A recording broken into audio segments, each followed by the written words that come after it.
Merci Xavier, merci tout le monde. Je te laisse te présenter, Guillaume. Oui, bonjour, je suis Guillaume Elliot, je dirige Lyon City Crunch, qui est un média d'information locale, food, loisirs, culture. Déjà pour avoir votre niveau d'information, qui connaît mon média dans le public? C'est bien, merci, continuez. Oui, n'hésitez pas à nous couper, à intervenir, puisque justement, je sais qu'on a un public très B2B a priori aujourd'hui, qui travaille dans... C'est assez mixte. C'est assez mixte, d'accord. Ouais. Donc, je ne veux pas vous perdre dans des sujets qui ne vous intéressent pas forcément dans un cadre professionnel. Après, vous pourrez toujours venir nous voir sur nos événements publics et on pourra boire des bières ensemble. Et donc, moi, je suis Elder Fonseca, consultant RP chez l'agence WAM. Et je reviens sur le titre de la conférence qui nous réunit aujourd'hui. Enfin, là, maintenant, c'est justement la marque média et comment faire émerger un média, comment créer un média que Guillaume représente aujourd'hui, qui est celui de Lyon City Crunch, qui a vraiment émergé, on peut dire, il y a 5-6 ans en fait, à Lyon.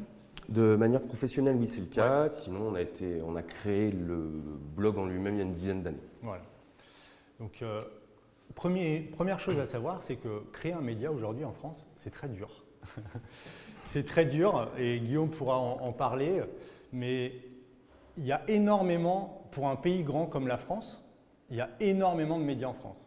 Si on compte tout ce qui est quotidien, juste en presse papier, les quotidiens, les hebdos, les mensuels, bimestriels, bimensuels, trimestriels et autres, et même les annuels, on est à 400 titres quand même. La particularité de la France, c'est qu'il y a une presse magazine très développée. Vous allez sur des autres pays européens, en Angleterre, en Italie, en Espagne ou en Allemagne, c'est beaucoup le format quotidien avec des compléments qui s'ajoutent dans les formats papier chaque semaine, avec un complément hebdo, comme le Figaro peut le faire avec un hebdo économique chaque jeudi, avec des feuilles jaunes ou rouges, je ne sais plus, je crois que c'est jaune. Rose. Ouais. Et il y a même un hebdo IMO en plus chez le Figaro. Donc la France, il y a énormément de titres papier auxquels il faut ajouter tout ce qui est presse télé, donc la TNT, plus toutes les autres chaînes. Mais là, dans la TNT, on ne parle pas forcément des 26 chaînes, on parle des chaînes qui ont des rédactions, où il y a du contenu vraiment rédactionnel. Il y a la radio, évidemment, il y a le web, donc, ce qui fait que en fait, c'est quasiment impossible d'évaluer le nombre de médias en France aujourd'hui, mais il y a, de ce fait-là, énormément de contenu qui est produit. Et ce contenu-là, on le retrouve tous les jours sur les réseaux sociaux, sur nos recherches Google, on est inondé de contenu provenant de médias d'information tous les jours. C'est aussi tu peux peut-être en parler, mais des chiffres de vente, de prise en main et de diffusion qui sont en baisse, globalement. Je crois que ce n'est pas le cas de Lyon City Crunch. Alors, c'est globalement le cas sur la presse papier. Ouais.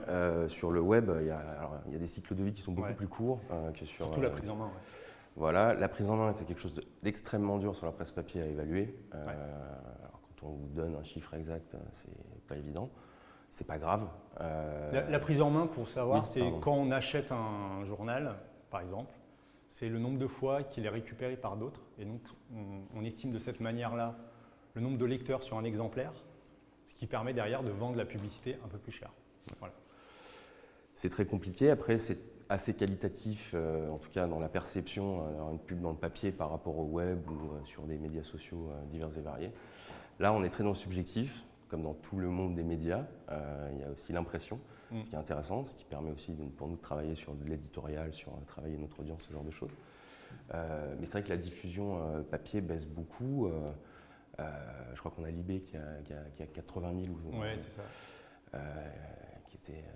Il y a très peu de titres papier aujourd'hui qui arrivent à accroître leur audience. Oui, c'est ça. À part Society, finalement, qui a des cols sur la presse papier. Et City Crunch, qui est en papier, parce que nous, on fait tout à l'envers. On était un blog, on est devenu un webzine et on fait un support papier gratuit. Donc, il y a un support papier gratuit qui était mensuel avant et aujourd'hui bimestriel. Covid aidant, on a dû réduire le nombre de publications, le prix du papier augmentant également. Mais nous, on est à 30 000 ex, par exemple, sur de l'info locale à Lyon, comparé aux 80 000 ex d'un quotidien national. C'est vrai que c'est… Alors, pour nous, c'est assez cohérent. C'est vrai que c'est assez flippant de voir que Libé n'est tiré qu'à 80 000 exemplaires. On a au global en fait une presse qui se contracte parce qu'il y a un contexte économique avec énormément de titres, peut-être trop par rapport à un pays comme la France. Et ça se traduit aussi tous les jours par des concentrations, des rachats. Aujourd'hui, on a entendu parler il y a une dizaine de jours du rachat qui n'a pas été fait de M6 par TF1 à cause de questions de concurrence tout simplement. Mais dans la presse papier et presse web, on a aussi des rapprochements, des concentrations, des fusions qui sont faites. Reworld Media, par exemple, qui rachète un groupe comme Mondadori. Il y a encore 10 ans, c'était inimaginable. Reworld Media, qui avait aussi racheté d'autres groupes par le passé qui ont disparu. Donc, c'est des choses assez dingues qui se passent actuellement. On a encore hier ou avant-hier l'officialisation du rachat d'Unify, donc tous les titres web de TF1 qui ont été cédés à Reworld, justement. Donc Reworld, en ce moment, c'est le groupe média qui rachète, grosso modo, tout, toutes les marques médias web pour justement en tirer un profit maximum avec un modèle qui favorise beaucoup le contenu sponsorisé.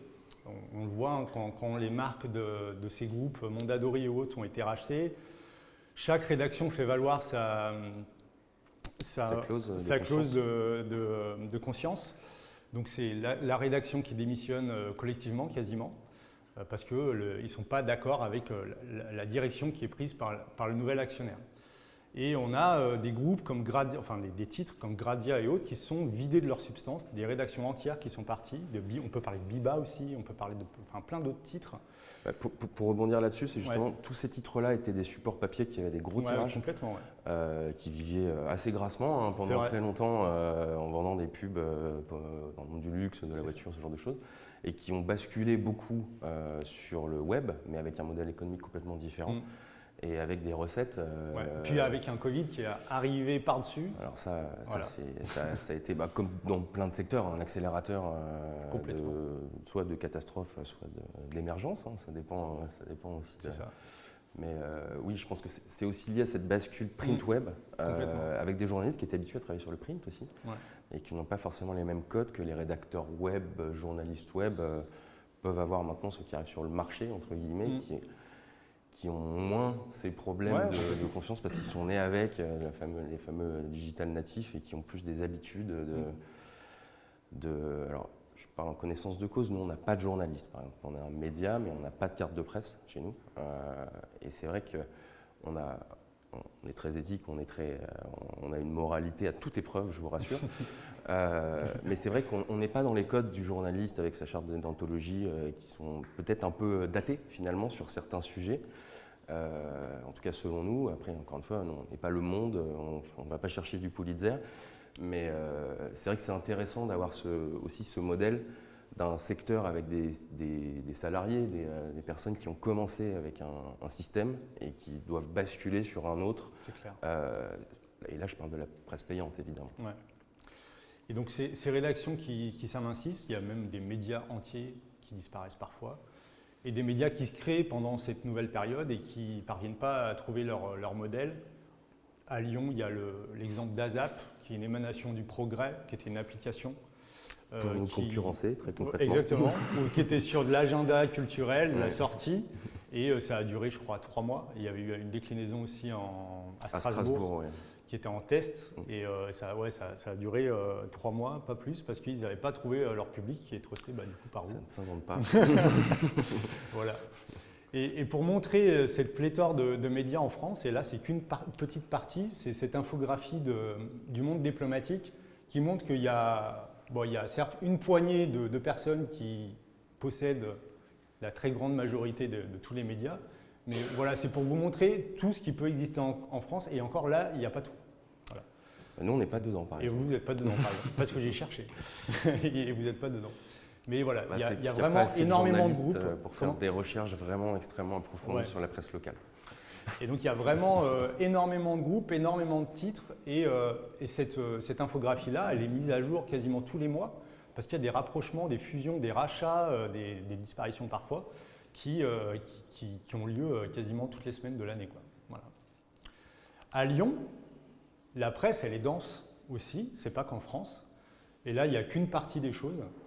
On a la presse qu'on va dire historique, avec Le Progrès, Tribune de Lyon, Lyon Mag, qui sont les. On aurait pu ajouter également. Lyon Cap.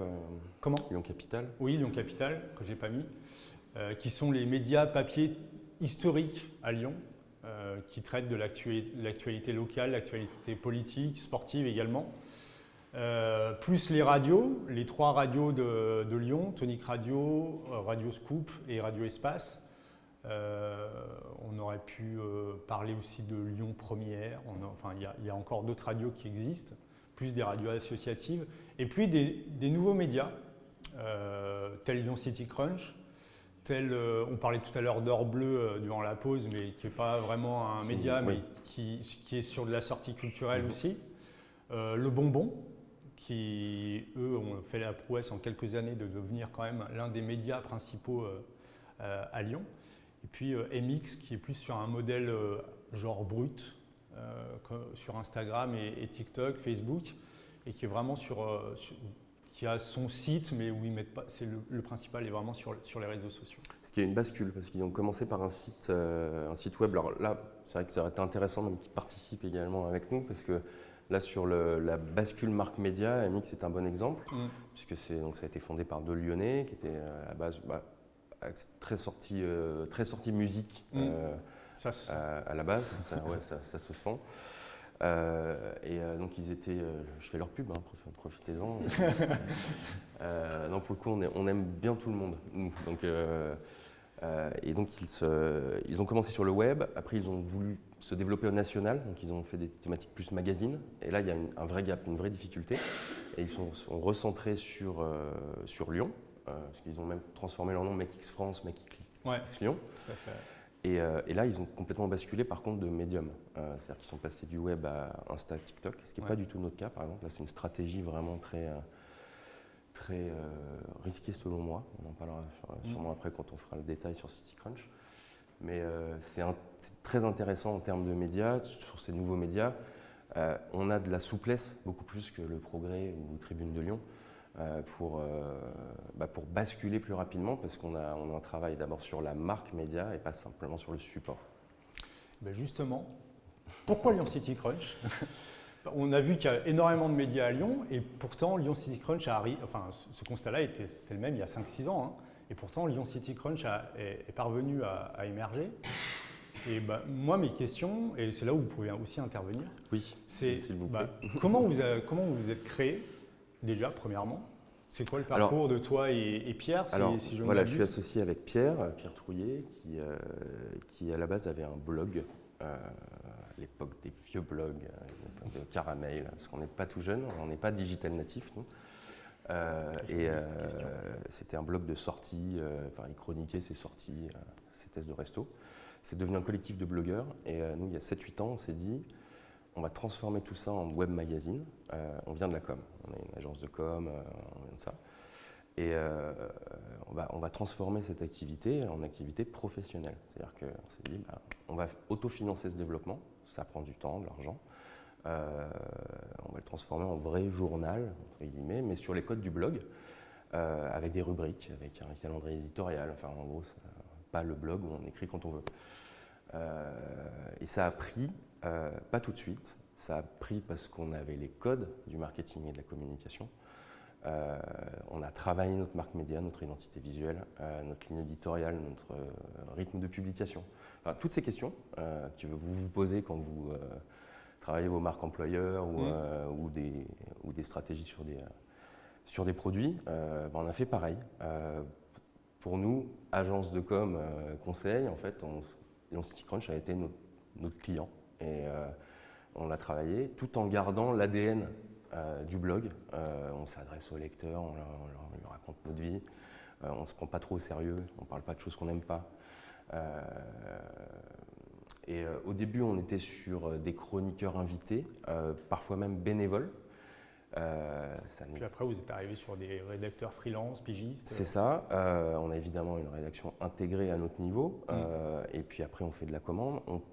Alors, la chance qu'on a, et c'était aussi une volonté à la fois économique et de positionnement, c'est qu'on est assez fort en référencement, donc on a les codes, donc on fait beaucoup de vues. Pour vous donner des chiffres, on a à peu près 200 000 visiteurs uniques qui viennent par mois sur notre édition lyonnaise. C'est énorme sur une métropole. Parce qu'il faut dire que vous êtes aussi présent à Saint-Étienne. On est aussi sur d'autres villes, on fait différents tests, parce que je crois qu'on parle à la fin des volontés de développement. On va y arriver après, Je ne veux pas casser le plan. D'accord. Je me le suis cassé tout seul. Non, mais effectivement, Lyon est très concrètement notre laboratoire, à la fois notre laboratoire et notre paquebot. Et donc oui, ça fonctionne très vite, comme tu le disais, notre audience a augmenté. On a réussi à ne pas perdre d'audience pendant le Covid, ce qui était un challenge parce qu'on parle de sorties, de loisirs, de tests de resto. Donc on a dû transformer complètement notre ligne éditoriale. On a arrêté le papier par contre parce qu'il n'y avait plus d'endroits où le distribuer. Moi j'avais une question à ça, c'est comment tu définis la ligne éditoriale de Lyon City Crunch? Quand je dis comment, c'est comment vous avez fait pour dire ça va être ça notre style, ça va être ça notre identité? Et comment tu l'entretiens, comment tu l'animes au quotidien en fait? Alors, pour répondre à cette question, c'est assez simple parce qu'on est parti du blog. C'est-à-dire que là, l'idée, et il n'y a rien de novateur, c'est on fait un article, on a testé un resto, on fait un article, c'est super, allez-y, c'est pas cher, c'est sympa, c'est joli. Ça, c'est notre première jambe. La deuxième, c'est on vous conseille quoi faire ce week-end à Lyon et aux alentours. Voilà. On est dans le retour d'expérience très amical, on va dire, groupe de potes qui racontent et qui dit à ses autres potes qui sont de plus en plus nombreux, je vous conseille d'aller dans ce resto. Et puis, sur l'agenda, on a une ligne édito qui est très, pas underground, mais en tout cas pas mainstream, même si je déteste ce terme. On ne va pas parler du concert au Groupama Stadium ou à Altony Garnier parce que tout le monde a eu l'info par d'autres médias, les médias qu'on a vus tout à l'heure. Vous allez plus parler des événements au Périscope ou des séries comme ça. Donc on va plus faire un pas de côté, aller chercher, alors c'est à la fois pour des choix très personnels, en fait tout vient du blog, donc à chaque fois c'est très personnel. Bien sûr. Plein de personnes maintenant, mais à chaque fois c'est très subjectif en fait. C'est pour ça que je vous parlais tout à l'heure du fait qu'on n'a pas de carte de presse, on n'est pas journaliste. On assume totalement cette subjectivité. Et ce qui devient de plus en plus le cas chez les journalistes avec carte de presse, avec des médias d'opinion qui sont de plus en plus marqués. Mais en tout cas, nous, on vient de là. Et en fait, on est parti de ça. Et on a réussi à créer une identité auprès à notre média, un positionnement, une marque média. Et finalement, petit à petit, on n'a jamais changé la ligne, on s'est juste mis à parler de plus de choses.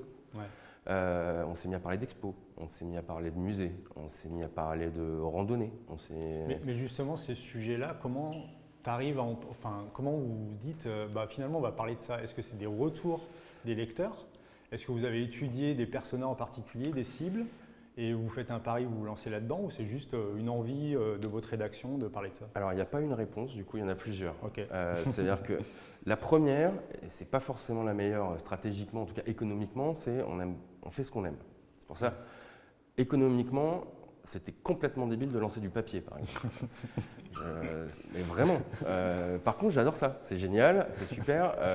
Mon rêve, c'est d'être à l'équilibre sur cette activité à la fin de l'année. Donc, autant vous dire qu'on se fait plaisir. Par contre, ça, c'est le premier choix. Et je pense que c'est ce qui fait que notre audience nous suit, a confiance en nous et se dit qu'on ne se fiche pas d'eux. Parce que notre vraie richesse, c'est le pouvoir de prescription, j'aime pas ça, mais en tout cas cette force de conseil qu'on peut avoir auprès de nos lecteurs qui nous considèrent comme des amis plus ou moins proches qui leur conseillent de faire quelque chose. Après, il y a un autre point, et ça, parce qu'on est de la presse gratuite, c'est aussi, on identifie les secteurs où il y a des annonceurs qui achètent de la pub en presse locale.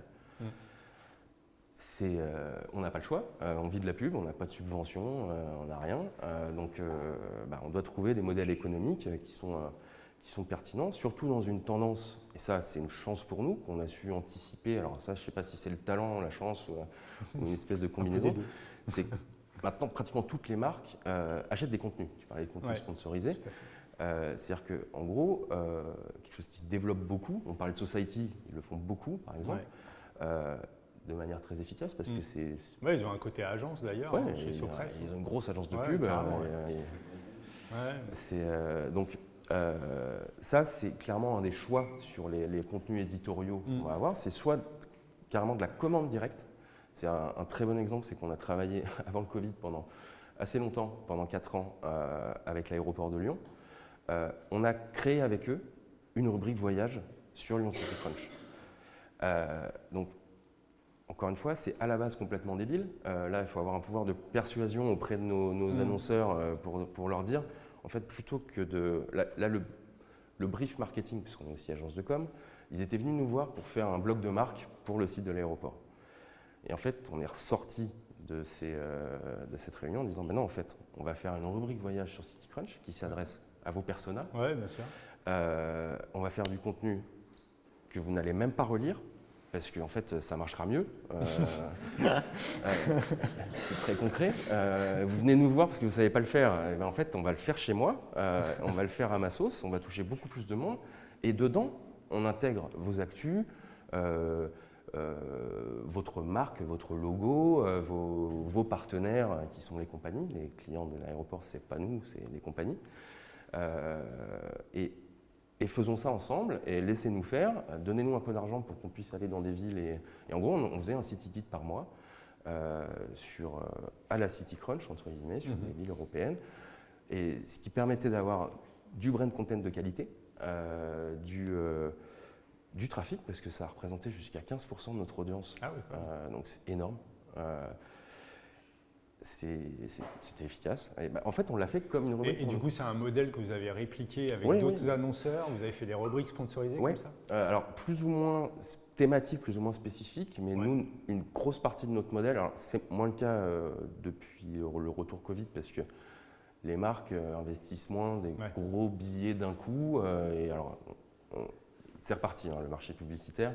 Ça a peut-être baissé un petit peu avec nos amis russes, mais en tout cas, nous, on n'est pas impacté. Là, ça se passe très bien depuis le début de l'année 2021. Il y a une vraie augmentation du marché en général. D'ailleurs, on n'est pas les seuls. Ça repart bien. Par contre, les annonceurs sont plus frileux sur de l'investissement semestriel ou annuel.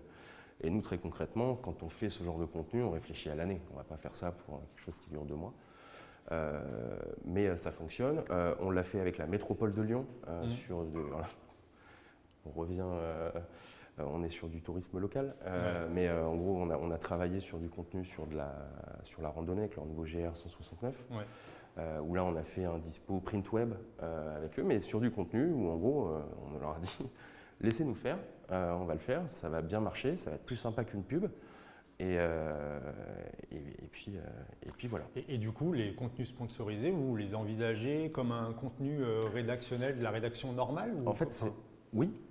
En fait, ce qu'on fait sur ces contenus, alors là je parle sur les contenus travaillés, après on peut avoir des articles sponsor type jeu concours, où là c'est très simple, c'est pas très engageant pour tout le monde et c'est juste de la visibilité en one shot, on va dire. Mais en tout cas, oui, sur ces contenus-là, en fait, on part du principe qu'on est de la presse gratuite. Très concrètement, on parlait de Biba, Grazia tout à l'heure, ou de l'Express, ou du Point. Dans l'Express et le Point, vous avez des rubriques montres, automobiles. Pourquoi ? Parce qu'il y a des annonceurs montres et automobiles qui achètent dans ce genre de support. Parce qu'il y a des lecteurs qui adorent les montres et les automobiles. Oui, mais je vous garantis qu'il n'y avait pas d'annonceur montre dans le Point, il n'y aurait pas de rubrique montre dans le Point. Vous ouvrez le Point et vous regardez la page de droite. Donc là, finalement… Faites l'expérience, vous allez voir. Non, mais là, très concrètement, on a une… allons loin. On a une hypocrisie de la presse traditionnelle qui va dire on va faire du contenu sur cette thématique-là, mais uniquement parce qu'on sait qu'il y a des annonceurs qui achètent. Comme il y a des émissions automobiles à la télé que personne ne regarde, ils mettent ça le week-end à 7h du mat. C'est pareil, c'est la même stratégie. Nous, on l'assume, encore une fois. On se dit on va faire du contenu thématique sponsorisé. Par contre, un cahier des charges extrêmement violent auprès de nos clients en disant mais en fait, il faut vraiment on intègre vos enjeux marketing. L'aéroport, on parlait des destinations qu'il voulait pousser, évidemment. Mais par contre, on ne va pas dire l'aéroport c'est super. Déjà, c'est pas vrai. Déjà, ils le savent. Il y a plein de problèmes et tout ça. Et en fait, ils ne viennent pas nous voir pour dire l'aéroport c'est super. Ils viennent nous voir pour toucher une audience de 25-40 qui va faire des courts séjours et qui prend l'avion plus ou moins maintenant avec… Et les sujets qui marchent, tu parlais tout à l'heure de référencement naturel qui marche très bien chez vous. C'est quoi les sujets principaux qui marchent chez vous ? Alors, on a… Et comment vous faites pour trouver finalement les sujets et vous vous dites ouais, lui il va marcher, donc on va le faire. Alors ça, si on savait ça à chaque fois, on serait très très Non, mais fort. des fois vous pressentez les choses, des fois. Oui, alors c'est à la fois très subjectif et à la fois effectivement de l'analyse des contenus. Alors on est assez connecté, c'est-à-dire que nous, typiquement, on se sert des médias sociaux, pas pour créer du trafic chez nous, parce que ça marche de moins en moins et puis c'est pas très intéressant et puis c'est risqué parce qu'ils changent tout le temps leur ouais, tu me leur disais algo, que donc, moi je te disais Facebook ça doit représenter un canal énorme et en fait tu me disais maintenant pas tant. Pas du tout. Moi ça représente à peu près 20% du trafic qui vient sur mon site. Pour donner les chiffres là, qui peuvent vous intéresser, là on est plus retargeting programmatique. Moi mes référents, mon principal référent c'est notre ami Google dont on parlait mais en organique. Ça veut dire que sur des recherches qui sont sur mes thématiques principales, ou sortir à Lyon, ou habiter à Lyon, je ne sais pas si on est connecté, mais en général je m'amuse à faire ça. Sur où habiter à Lyon, on est en premier sur Google, depuis des années. C'est génial, j'ai réussi à faire, alors là c'est à la fois un hasard et à la fois parce qu'on fait beaucoup de contenu sur ces thématiques-là. Moi du coup, tous les gens qui envisagent d'arriver à Lyon ils connaissent Lyon City, et qui cherchent de l'info sur Google, en fait, ils tombent sur mon site. Et ça, c'est la strate parfaite de SEO. Alors, c'était pas pour ça, mais très concrètement, moi, je capte des nouveaux lecteurs de manière extrêmement qualitative, parce que pas par la publicité, et par de la recherche organique et avec un contenu qui leur amène de l'information. Donc là, pour répondre à vos problématiques, c'est le triptyque parfait sur la stratégie de contenu, en fait. Et vos cibles, du coup, tu me disais quand on préparait, nous on vise plus, par exemple, c'est sûr, on est plus dans l'esprit d'un habitant du 7e qu'un habitant du 6e. Comment vous définissez, comment vous placez là, par rapport à ça? Tu parlais de persona, finalement, on n'a pas de persona sur notre lectorat, mais on a plus un persona de nos chroniqueurs. Ça veut dire que on garde cette idée de blog, donc on incarne, on est rédacteur, on raconte notre vie, et c'est vrai que, après ça dépend, il y en a pour tous les goûts. Très clairement, on fait pas du Lyon People, chacun son créneau. Donc oui, en fait, on part du principe, et ça fonctionne, que les gens vont plus suivre un bobo branchouille semi-vegan qui va dans les open air, qui habite dans le 7e, et on se dit ça voilà, c'est le côté influenceur entre guillemets. Donc on est plus sur ce volet-là. Je crois qu'il y a une question. Oui, bien sûr, profite. C'est ça. Oui, en fait, vous parlez de Google. Oui. Est-ce que vous avez le détail si ça vient de Google des recherches ou je sais pas comment ça s'appelle, mais un peu quand on se met à gauche sur son téléphone et qu'on voit des Oui, alors en fait, c'est une très bonne question et les deux. En fait, on a une longue traîne qui vient sur de l'organique et comme on produit du contenu depuis très longtemps et qui est plutôt qualifié, à part les articles agenda, des contenus qui sont froids, entre guillemets, qui peuvent vivre 2, 3, 4, 5 ans même. Evergreen, quoi. Donc ça fonctionne longtemps et ça, c'est de la recherche organique. Et après, et là, si je savais comment à chaque fois ça prend, on est repris par Discover, Google News, Android, ce genre de choses, sur des articles thématiques, alors là, avec un algo dont j'aimerais bien connaître, et tous les éditeurs de presse aimeraient connaître le secret, pour être repris. Et là, ça peut faire des pics, en fait. C'est ce qui nous donne nos pics d'audience au-delà du reste. Oui. Tu vois la part entre les canaux d'actualité et le search classique, tu la connais? Ça dépend. Ok. En fait, sur un an, tu sais? Sur un an, on va dire, c'est compliqué d'avoir des données intéressantes depuis 2 ans parce que déjà, moi, en fait, c'est pas des années classiques. Donc, mais en gros, il y a au moins la moitié de mon audience qui vient sur de la longue traîne, sur de l'organique. Et après, il y a un mix qui va être médias sociaux, newsletters, du direct. On a beaucoup de direct. On a beaucoup de gens qui ont. Et c'est pour ça qu'on n'a pas d'appli, par exemple. Ouais. Parce que c'est un choix. Parce qu'en fait, des gens viennent directement. On est dans leurs favoris. On a cette chance. Donc, on n'est pas obligé d'aller plus loin. On est sur cette thématique-là. Qu'est-ce qu'on a d'autre comme. Et puis, on a pas mal de référents aussi quand on parle d'une expo, comme on parle pas mal de gens qui ont eux-mêmes leur propre réseau, ils nous relaient, ce qui est génial pour le rank. Et du coup, ça nous amène aussi du trafic. Alors, des petites touches, mais on a beaucoup de linking naturel en fait, quoi. Combien de fois vous postez par semaine? Combien d'articles vous publiez en fait, Alors oui, sur le site? je voulais, je vais un peu. Non, on va y arriver. Je vais un à peu votre développement. dans tous les sens sur l'audience. On a un modèle de slow web. C'est pour ça que je vous disais, on est assez peu parce que, et alors, pareil, c'est une tendance qui arrive. Ouais, parce que vous ne publiez pas énormément. On publie en fait. très très peu. On Ouais. publie entre 20 et 30 articles par mois. C'est rien. Un par jour en fait. Non, par mois. Oui, il y a des articles qui font ça par jour. On parle de Melty. Il y en a, ils en font. Ouais, carrément. Ouais, donc, par contre, on publie les articles. Alors, déjà, d'une part, alors, la qualité, c'est très subjectif. Par contre, ils sont longs, ils sont adaptés à Google, ils sont originaux. C'est-à-dire que, comme on publie peu et qu'on ne publie que des choses qu'on a testées, vues, c'est pas du copier-coller de communiqué de presse. Donc, pareil, ça marche mieux. On a des photos qui sont originales, on les légende, Vous créez quoi? Vous créez vraiment votre contenu? On crée vraiment notre contenu. Avec vos propres ressources. Quoi. Ça, c'est une des bases évidemment, qui n'a rien à voir avec les médias, mais en général sur le web. Et ce qui nous permet, à la fois en combinant, alors de temps en temps, on a une reprise, un article qui fait le buzz. Ouais.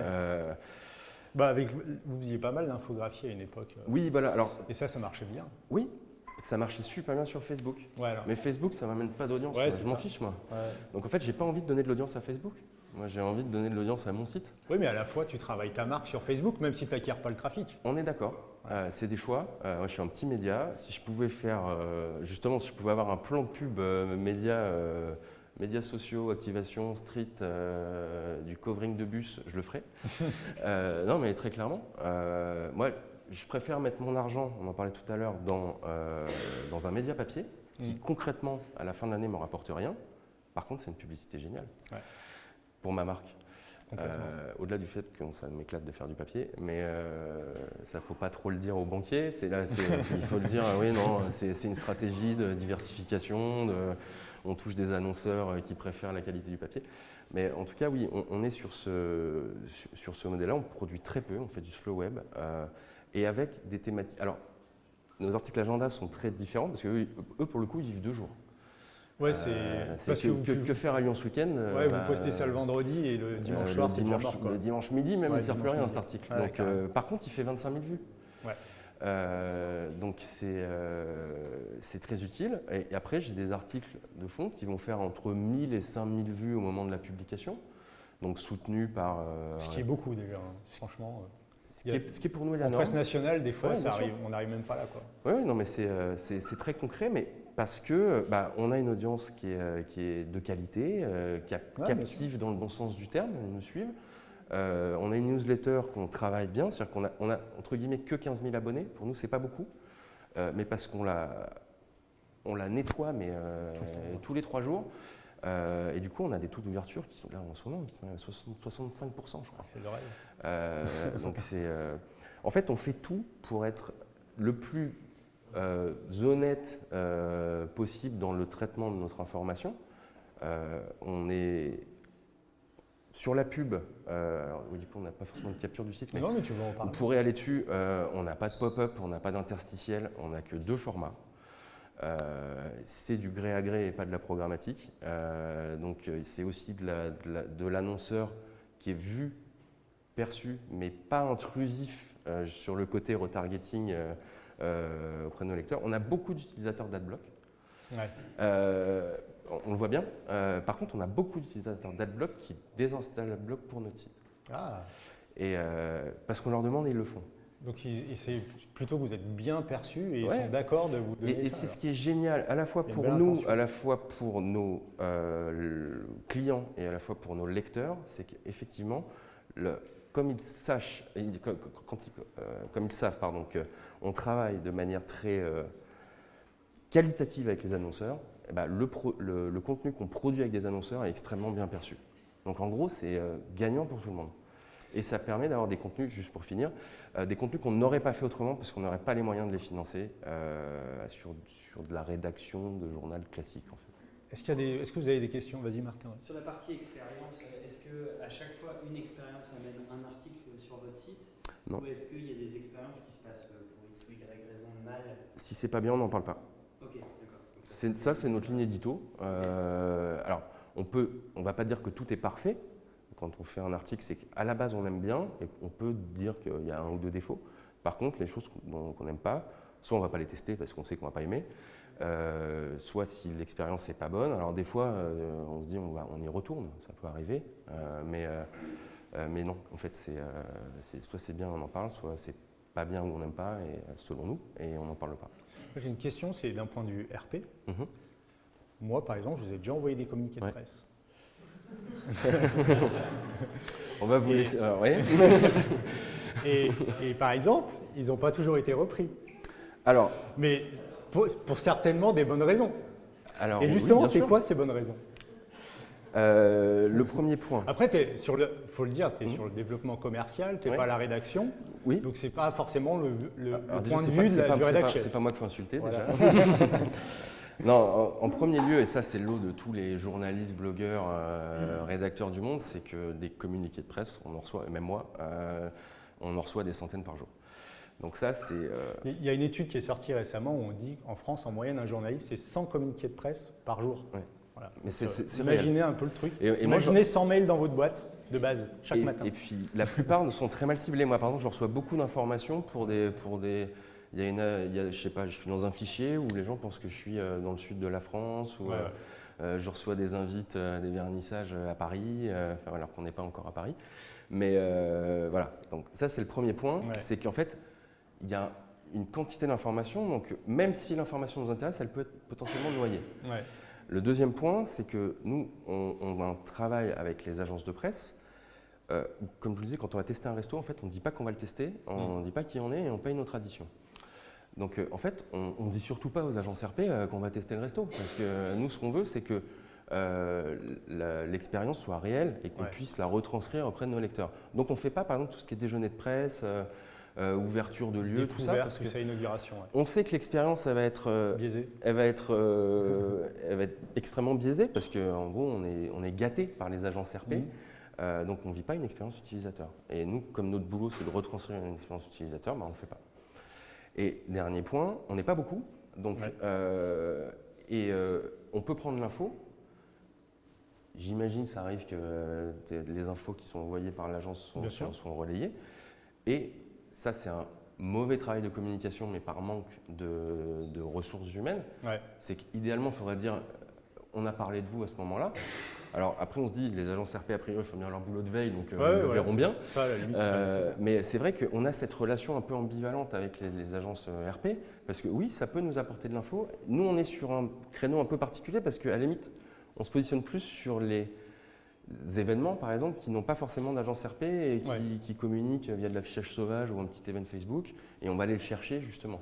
Donc là, on est un peu entre deux mondes là-dessus. Donc vous restez un maximum. En fait, votre ligne éditoriale, c'est on reste un maximum authentique, sans biais, on va dire, cognitif. Alors, c'est pas forcément un biais de travailler avec une agence RP pour avoir une info, très clairement.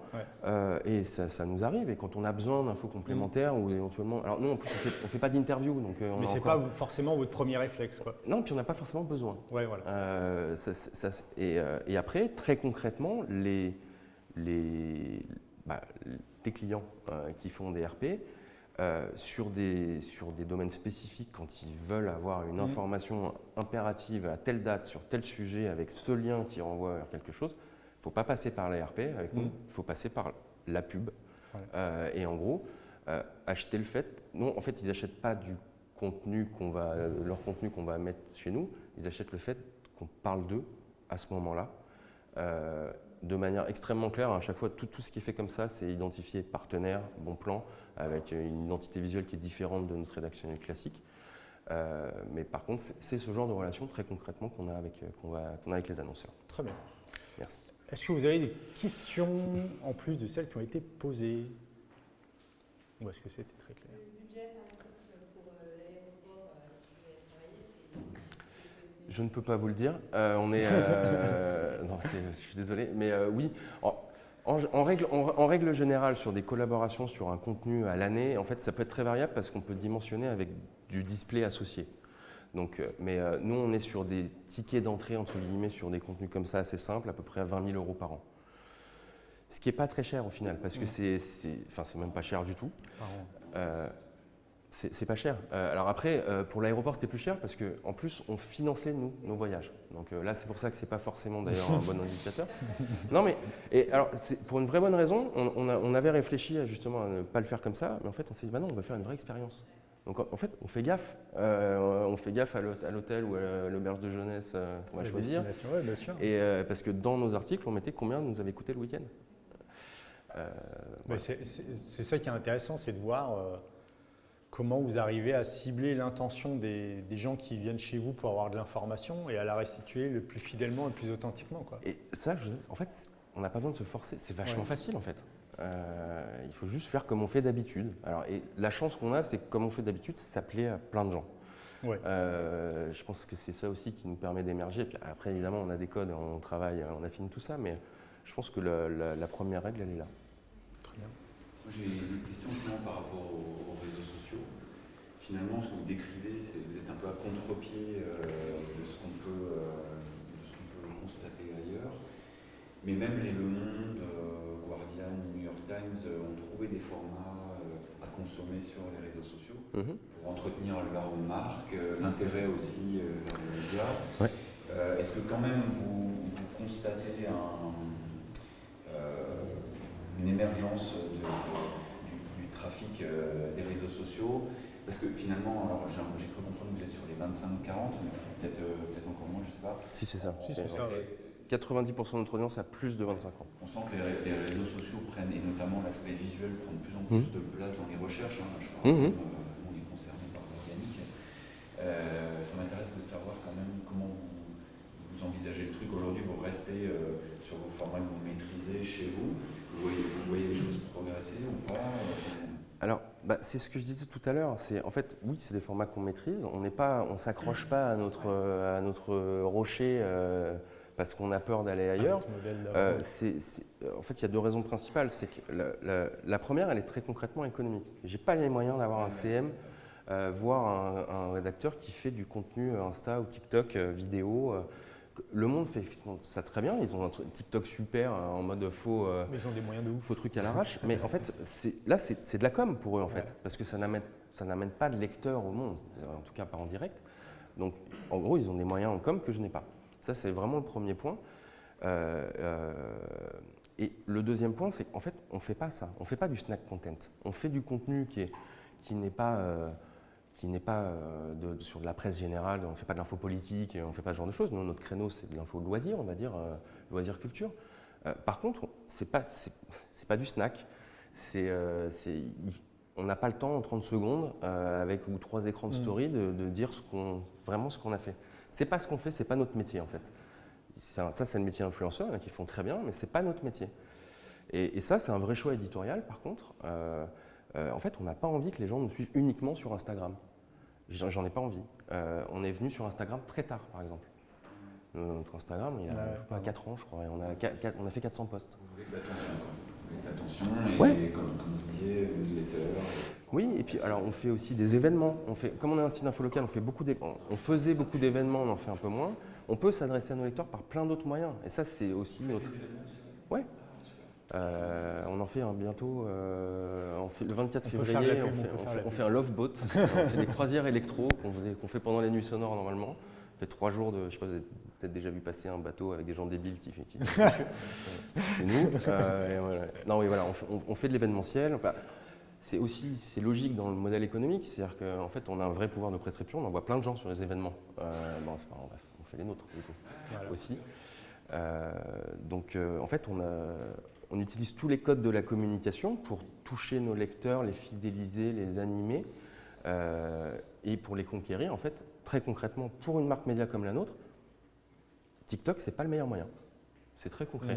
J'adorerais pouvoir faire un TikTok. Oui, parce que tu n'es pas mais forcément sur la même site. Il vaut mieux que je fasse autre chose en fait. Là, dans mon mix, là, du coup, je prends ma casquette de responsable marketing com. Très clairement, je le mets de côté par choix. Okay. Très bien. Merci. Si vous avez d'autres questions, n'hésitez pas après, durant la pause.